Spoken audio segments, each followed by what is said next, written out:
everybody. My name is Emma Halas O'Connor. I'm the coordinator of the Alliance for a Clean and Healthy Maine. I also worked to help coordinate the testing that was mentioned, testing 25 Mainers for the levels of toxic phthalates in their bodies. And what was really striking to me about that study, which is represented here in this poster, is that everybody in the study, no matter where they came from, no matter what age they were, everyone had phthalates in their bodies. And the other thing that was striking is even some of the participants who were, like Megan, really careful about, or like Katie May, really careful about what they're putting in their bodies. None of them were able to find out what the sources of exposure were. No one could pinpoint a product and say, that's how I got phthalates in my body. And that means there's a serious deficit of information, and that's what our proposal is here to address.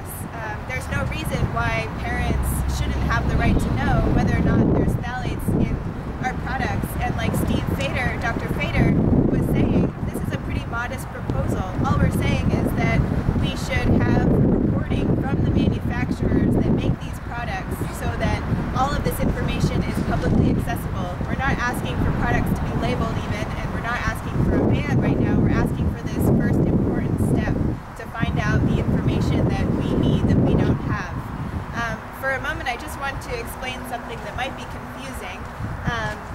Last week, the Department of Environmental Protection adopted 3 other rules on chemicals, and those rules were heavily criticized by public health advocates all across the state.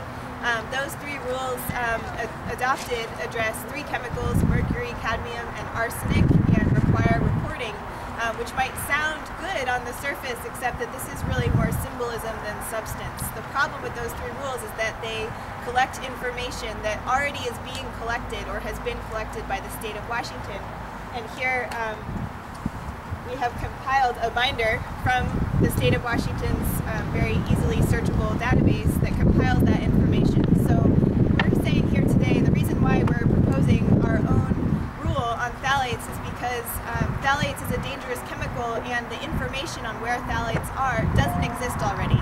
So let's use our resources here in Maine, and let's use the Kids Safe Products Act, which is a valuable tool, to learn something new, to find out new information that isn't already out there. So that's why we're here today. Thank you all for coming, and now I'd like to invite Katie May and Megan back up here, and anyone else who wants to join us. We're going to submit this big box of petitions. There's over 2,000 signatures in here. That's over 13 times what we needed to submit in order to initiate a rule with the DEP, and we're going to